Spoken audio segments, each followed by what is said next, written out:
रमज है सतगुरु देव की। पग बिना टुरे नैन बिना निरखे, वो बिना पाँव के चलता है और बिना नेत्रों के देखता है। वो बिना पाँव के चलता है लेकिन सभी पाँव उससे चलते हैं। वो बिना नेत्रों को देखता है लेकिन सारे नेत्र उससे देखते हैं। उसके बगैर नेत्र देख नहीं सकते। पग बिना टुरे नैन बिन निरखे, सुनता है बिन कान, वो बिना कानों के सुनता है लेकिन सारे ही कान कीड़ी से हाथी सभी उससे सुनते हैं लेकिन वो किसी कान से नहीं सुनता। हाँ, बात वही है। वो बिना नासिका के सुगंधी लेता है लेकिन सारी नासिकाएं उससे सुगंधी लेती हैं लेकिन वो किसी नाक से सुगंधी नहीं लेता। उसका मुख नहीं है लेकिन फिर भी निरंतर अमृत पी रहा है। उसमें बुद्धि नहीं है फिर भी वो निश्चय को धारण करता है और कर रहा है, करता नहीं कर रहा है। अब ये गुड़िया ने एक शब्द सुनाया था हमारे, ये हरिकोट से गुड़िया आ रही है कि दूर देश की बात ने। अब उसको जो बिना पाँव के टुरता है, चलता है, बिना नासिका के सुगंधी ले रहा है, बिना जुबान के बोल रहा है और बिना कानों के सुनता है, सभी कान उससे सुनते हैं, सभी नेत्र उससे देख रहे हैं और सभी नासिकाएं उससे सुगंधित ले रही हैं और ये सारी रसना जीभ उससे खटरस मिटरस ले रही हैं, सारा रस उससे ले रही हैं लेकिन वो किसी रसना से रस नहीं लेता। ठीक है, बड़ा गंभीर मामला है। और वो वाणी कह रही थी कि उसने नज़दीक तो नज़दीक दिखावे। ठीक है, यानी संत पूरा वो जानिए उस ऐसा करने वाले को और बिल्कुल नज़दीक ते नज़दीक और एक पल में दिखा दे। उसका नाम सतगुरु है। इसलिए कहा कोई समझेगा चतर सुजान रमज गुरुदेव की। सब भ्रांति में अलौकिक है, अलोकन है।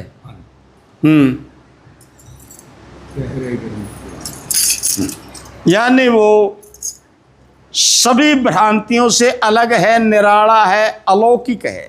और कह रहे वेद, सभी ग्रंथ पुकार रहे हैं इसको बात को, ठीक है, कि वो अपरंपार है, उसका किसी ने पार नहीं पाया।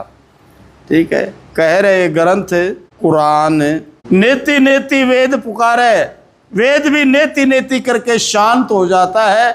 वो भी कहता है कि नहीं और पर है, और पर है, और आगे। ऐसा है वो आत्मज्ञान। आत्म का अर्थ आप, खुद का ज्ञान मैंने जानकारी, सूझ, यानी ऐसी है वह अपने आप की सूझ। ठीक है, अब इसको बिल्कुल पल में दिखाए, नजदीक से नजदीक दिखाए, और वो तेरा स्वरूप है, तू वो है। क्योंकि कान या ये नासिका और नेत्र ये नहीं देखते, इन नेत्रों के पीछे देखने वाला कोई और है। अगर ये नेत्र देख सकते तो ये सारी लाइट बंद करके इनको बताइए भाई क्या आंगली नेत्र तेरे धो रहे हैं, तू बता गया आंगली देख सकता है, अगर नेत्र देखती है तो।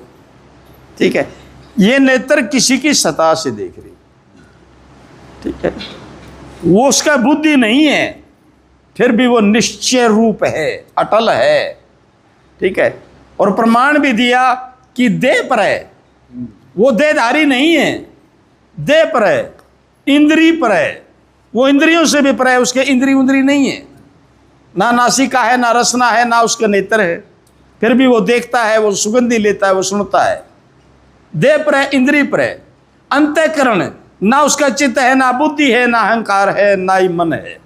इन सारी व्याधियों से वो पर है, ये चीजें उसका है ही नहीं। तभी तो कहा ना बिन बुद्धि के निश्चय करता। ठीक है, और वो बिल्कुल नजदीक से नजदीक है। पर बात यह है कि वैरागी चला जा रहा था और एक समुद्र से एक मछली निकली और वह मछली कहने लगी, रे वैरागी कहाँ भटक रहे हो? बिला परमात्मा की तलाश में। वह मछली कहने लगी, बिला भाई वो परमात्मा तो मैं दिखा दूंगी, मैं मिला दूंगी उससे। तो बिला फिर मिला दो, अंदर को क्या चाहिए, 2 आंखें मिला दो। वह मछली कहने लगी, पर भाई बात ऐसा, मैं तिसाई हूँ, मैं प्यासी हूँ, तू पहले मेरे को थोड़ा पानी पिला दे, मैं तेरे को परमात्मा से मिला दूंगी। अब वो वैरागी कहने लगा कि तू मूर्ख है, तू क्या परमात्मा से मिलाएगी? बोला अरे मैं मूर्ख कैसे हूँ? बोला तो समुद्र के अंदर रही और फिर कहती है मैं प्यासी हूँ। तो वह मछली कहने लगी कि मूर्ख मैं नहीं, मूर्ख है तू। मैं मूर्ख कैसे हूँ? अरे बोला मेरा इतना मुंह तो जो है जल से बाहर निकला है, तेरा तो एक रूम भी उससे न्यारा को नहीं जिसको तू ढूंढता फिरता है, एक रूम भी उससे अलग नहीं है तेरा। तो मूर्ख मैं नहीं, मूर्ख तू है। तो तभी साहिब कबीर ने कहा कि जल में मीन प्यासी मोई लख लखावे आसी।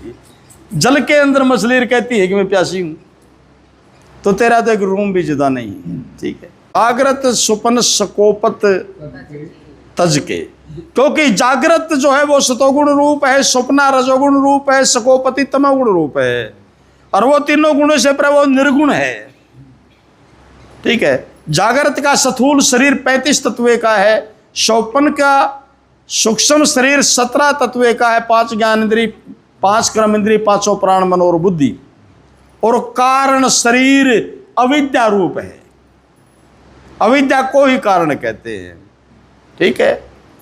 अब ये 3 शरीर के अंदर 5 कोष आ जाती हैं।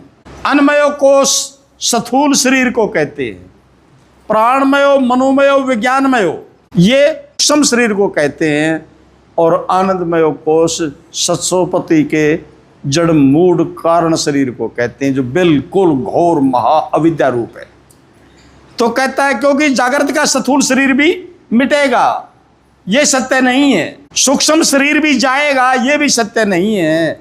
और सकोपत का कारण शरीर भी, ये भी सत्य नहीं है। लेकिन इन तीनों के अंदर तू निरंतर सत्य है। ठीक है। क्योंकि तू जागृत में भी था, तू स्वप्न में भी है। मैं बार बार समझा भी चुका हूं कि सोया कौन? जागृत में तुम जाग रहे हो, और स्वप्न के अंदर सो गए क्या? वहां भी तुम जाग रहे हो। अगर तुम सो गए तो ये सपना कौन देख रहा था? सोता हुआ इंसान देख नहीं सकता, लेकिन तुम स्वप्न में भी जागृत में ही थे, जाग रहे थे, तभी तो सपना देख रहे थे। तुम सकोपत में भी निरंतर यूं ही थे, नहीं सोए, क्योंकि तुम कह रहे हो कि ऐसी आनंद की नींद आई, पता ही नहीं चला कहाँ पड़े थे। तो उस आनंद को अनुभव करने वाला कौन था? जागदा आनंद को महसूस कर सकता है कि सुत्या? तो ये तीनों उपाधि है, इन तीनों उपाधियों से पर तेरा सत्य स्वरूप वो तुर्या स्वरूप तू है। जागरण सुपन सकोपत तज के में स्थान वो तेरा निज स्थान है, क्योंकि तुर्या जागरण सुपन सकोपत तुर्या आत्म भूपत किए पुरिया, जागरण सुपन सकोपत 3 तुर्या किए पुरिया चीन, तुर्या ही ये एक अनेकन बटक बीज जो जान विवेकन, रे तुर्या ता का भास है, तुर्या बिना ना कोई, और तुर्या साखी इन 3 का बे अनुभव जिसको होए। ठीक है। तो वो तुर्या स्वरूप तेरा है, जिसको आत्मा आत्मा के रूप के पढ़ रहे हैं। ठीक है। जागरण स्वप्न सकोपत तज के तुर्या में अस्थान है, गम से पार और अगम इससे भी आगे। संत धरे नित ध्यान, तो संत उसका ध्यान लगाते हैं जो इन सारी लाग लपेट से परे है, जिसमें ना जन्म है ना मरण है, ना आना है ना जाना है। ठीक है। ना बनता है ना मिटता है, ना सोता है ना जागता है। ठीक है। और ना वो हल्का है और ना ही वो भारी है, इन दोनों उपाधियों से परे है। 5 विषयों को परे हटा के तुम अपने को पहचान, यानी शब्द सप्रस रूप रसगंध इन 5 विषयों से मुंह मोड़ करके और तू अपने आप को पहचान ले, क्योंकि ये 5 विषय ही तेरे को भटका रहे हैं। क्योंकि रूप विषय नेत्रों का है, शब्द विषय श्रवण का है, और रस विषय रसना का है, और सप्रस विषय सप्रस भोग जो है वो त्वचा का विषय है। ठीक है। और गंध विषय नासिका का है। इन 5 विषयों को तू प्राय हटा के तो इंद्री कंट्रोल में आ जाएंगी। जब 5 विषयों से दूर हो गए तो ये इंद्री नाथी जाएंगी, ये भोग नहीं मांगेंगी आपसे। ठीक है। इनको दूर हटा के तू अपने आप को पहचान दे। आत्मा आनंद, फिर वो आनंद तू ही है, क्योंकि तेरे आनंद से ही सर्व आनंद है। ये विश्व में आनंद मानता है अज्ञानी जीव, लेकिन विश्व में आनंद है ही नहीं। अगर विश्व में आनंद होते तो जब ये सकोपत की अवस्था में आता जाता है तो वहां तो कोई विषय है ही नहीं, लेकिन फिर भी कहता है कि इतनी आनंद की नींद आई। वो सकोपत का आनंद ले रहा था, इससे सिद्ध होता है कि विश्व में आनंद नहीं है। आत्मा स्वयं आनंद स्वरूप है और उसी की सत्ता से आनंद है। लेकिन अज्ञानता ने कुत्ते वाली हालात इस जीव की बना रखी है। जैसे कुत्ता हाड़ को सूखा है, हाड़ को उठाता है, उसको चबाता है, हाड़ के कुछ नहीं लग रहा उसके, और वो हाड़ उसे का मसूड़े को फोड़ देता है, उससे खून आता है, वो अपने ही खून को चूसता रहता है और ये मान बैठा है कि ये आनंद मुझे इस हाड़ में से आ रहा है, जबकि वो हाड़ को नहीं भोग रहा, हाड़ उसने भोगने लग रहा है। इसी प्रकार तुम विषयों को नहीं भोग सकते, विषय तुम्हारे को भोगते हैं, लेकिन हम मानते हैं कि आनंद इन विषयों से ही आ रहा है। अगर विषयों में ही आनंद है, एक रसगुल्ला आप लो और उसको खाओ, कहते हैं हम बहुत बढ़िया आनंद आया है, एक खा लोगे, दो खा लोगे, फिर वो आपको क्यों नहीं भाता? क्या उस रसगुल्ले का वो आनंद कहीं चला गया? क्या उस रसगुल्ले में वो रस नहीं है, कहीं चला गया? क्या तुम्हारी जीभ बदल गई? तुम्हारी जीभ भी वही है, रसगुल्ला भी वही है, उसमें रस भी वही है, लेकिन तुम्हें नहीं भाता। क्यों नहीं भाता? अब वो आनंद कहाँ चला गया? अब उस रसगुल्ले में आनंद क्यों नहीं है? तुम कहते हो ना ना ना, मन ने को नहीं भाता, चरचरा दे दे है? तो इसलिए इन विषयों में आनंद नहीं है। आनंद स्वरूप तो तुम आप ही है, पर इसकी रेल बना रखी है अज्ञान ने। अज्ञान के वशीभूत होकर के जीव भटक रहा है। और भाई बात वही है कि नेत्रा वाले से ही नेत्र बनेंगे। नेत्र वाला ही नेत्र बना सकता है, खुला ही बंदे को खोल सकता है, और जागता हुआ ही किसी को जगा सकता है। सोता हुआ दूसरों को नहीं जगा सकता, बंदेवान किसी दूसरों को निर्बंधन नहीं कर सकता। ठीक है। और वो तो वही बात है कि भाई ढोल बाजे हैं जगह जगह ज्ञान के। एक दृष्टांत सुनाता हूँ आपको। तो भाई बात यह है, इन मेड़िया में कोई ढंगसर का टोल हो जो कल्याण कर सके इस जगत रूपी मेले में। भाई बाजार बड़ा जबरदस्त लग रहा है आजकल। एक बार भरतरी जी बैठे थे और गोपी चंद जी गए, जाकर के मत्था टेका महापुरुष को। पता नहीं किस रमज में थे संत। भरतरी जी कहने लगा कि ओ बच्चा ऐसा है, बेला कल आना, हम आपको अंधों का बाजार दिखाएंगे। गोपी चंद बड़े हैरान हुए, कहने लगे अंधा का बाजार? कहने लगा सतगुरु अंधों का बाजार? बोला हाँ हाँ, हम आपको अंधों का बाजार दिखाएंगे, कल आना, याद दुआ दियो मेरे को। अगले दिन गए भरतरी जी और गोपी चंद, और वो बात याद थी, वो याद रखी महापुरुष के आगे कि सदगुरु कल आप ये कह रहे थे कि हम आपको अंधों का बाजार दिखाएंगे। कल कहा हाँ आओ मेरे साथ। गोपी चंद ने विचार किया कि ऐसा तो कोई बाजार कभी देखा ही नहीं, ना कभी महापुरुष ने बताया। अंधे और बाजार लगा रहे, नोला बड़ी बड़ी दुकानें लग रही अंधों की, आओ मेरे साथ। आगे आगे महापुरुष चले भरतरी जी और पीछे पीछे चले गोपी चंद। आगे गए, एक जटाजूट साधु बैठा, उसका मुंह दिखे, उनको आंख दिखे, बड़ी बड़ी लटा जिंदड़ी बन रही वाला की, बड़ी बड़ी दाढ़ी, मूछ, शरीर पर कपड़ा नहीं, और लोग बड़ी भीड़ लग रही लोगों की। लोग जय जयकारे लगा रहे उसके दर्शनों के लिए, भीड़ लग रही इकट्ठी। भरतरी जी ने उनकी तरफ लखाया, देखा और मुस्कुराए और आगे चल पड़े। गोपी चंद ने भी पूछा, कहने लगे सदगुरु इनको तो परमात्मा की प्राप्ति हो गई होगी, इनको देखो इन्होंने परमात्मा के नाम पर अपनी क्या हालात बना ली है। भरतरी जी कहने लगा कि आजा बच्चा आजा, ये अंधा है, ये अंधा है। गोपी चंद बड़े हैरान हुए, कहने लगे आज महापुरुषों को क्या हो गया, अंधा है, इतनी भीड़ लग रही। कहने लगा फिर ये बाजार ही तो, बाजार में घूम रहे हैं, यहाँ पर बड़ी बड़ी भीड़ दिखाऊंगा आज। अभी तो आगे गए, एक जल में खड़ा, खड़ी तपस्या, पैर गल रहे, कीड़े चल रहे, सूझ भी रहे, गल रहे, और बाहर लोग कोई दूध लिए खड़ा, कोई फ्रूट लिए खड़ा हो, जय संतों की जय महाराज, लाइन लग रही, बड़ा भीड़ भड़का इकट्ठा हो रहा। उधर से भी भर्तृहरि जी ने लिखाया, देखा, मुस्कुराए और आगे निकल गए। गोपी चंद कहने लगा, सदगुरु इन्होंने तो देखो सब कुछ अपना वार दिया है, इन्होंने तो उस हरि की प्राप्ति हो गई होगी। अब भर्तृहरि जी कहने लगे, बच्चा आजा, ये फर्स्ट क्लास अंधा है। गोपी चंद और हैरान हुए, कहने लगे भैया तो कमाल ही हो गया।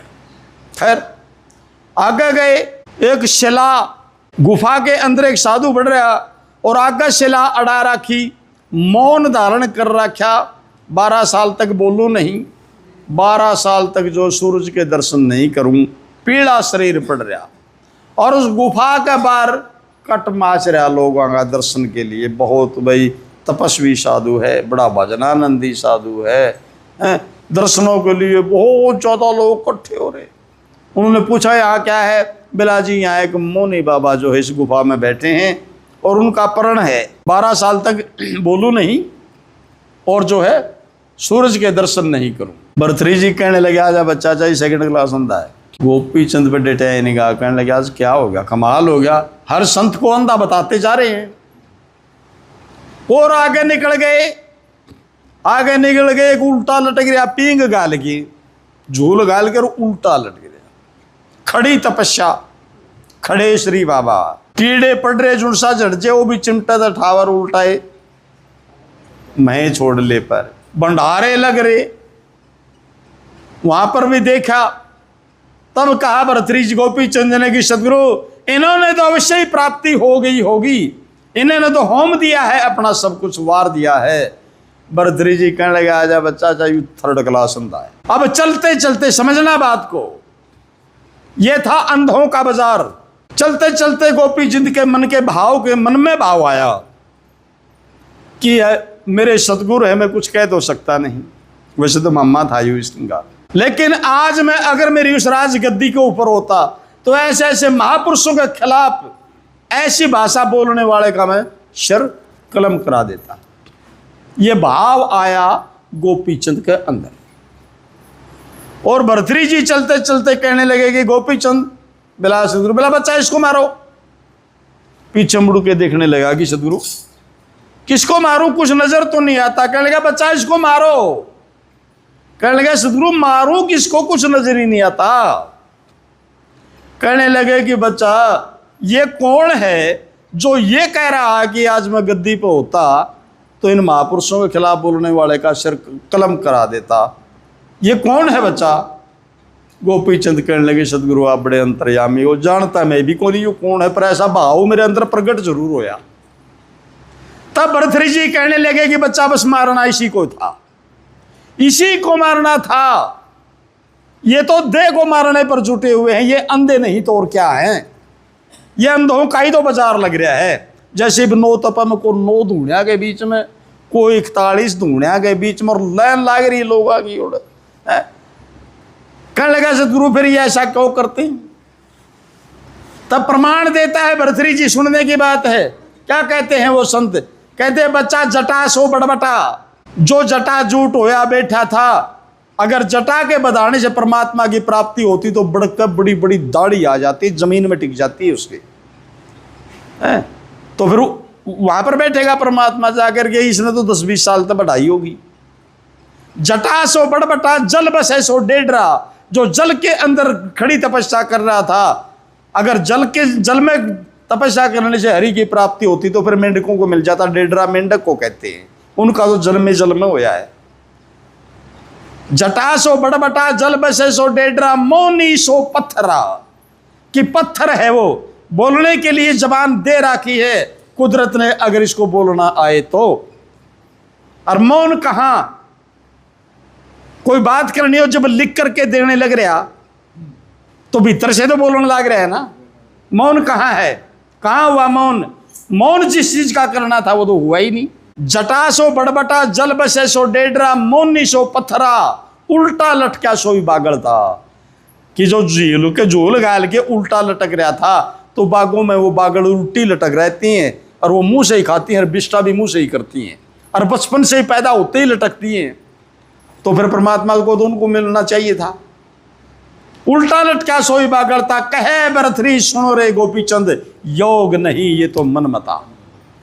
ये सब अपने अपने मनमत से इस शरीर का नाश करने पर जुटे हुए हैं। कैसे परमात्मा मिल जाएगा?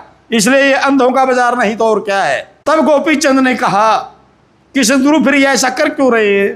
तब भरथरी जी कहते हैं कि बुम्बी पीटे मूर्खा सरप ना मारा जा। बुम्बी पीटे मूर्खा रे सरप ना मारा जा। रे बुम्बी मूर्ख नहीं डसे ये सरप जगत को खा। रे डसती बुम्बी नहीं, डसता तो नाग है। अहंकार रूपी नाग तो अंदर बैठा है, लाठा कूट इस बुम्बी पूरा शरीर के ऊपर। बुम्बी के कुटन से, बुम्बी को पिटने से अंदर बैठा हुआ नाग मर जाएगा क्या? और बुम्बी तो किसी को डसती नहीं, डसता तो नाग है। समझे? तो इस प्रकार से ये दृष्टांत था। यानी आज वर्तमान में भी अंधा के बाजार लाग रहे हैं। जो जितना ज्यादा अंधा उड़ा उतनी है भीड़, ये सच्चाई है। ठीक है ना? तो भाई है तो बाजार ही वो अंधों का जगत मेला। इसमें को खड़ा दिखा दो, कड़ियाँ जा करके अपना कल्याण करा लो। ठीक है? नहीं, इस शरीर की ब्रैर माटी करने से कुछ भी हासिल नहीं होगा। रोटी छोड़ लो, व्रत रख लो, इसने दुनिया में फूंक लो, कुछ कर लो, अर्चे जाडम सोसो गणेश के सिर पर गिड़वा लो, होना जाना कुछ नहीं है। बोल सतगुरुदेव महाराज की जय।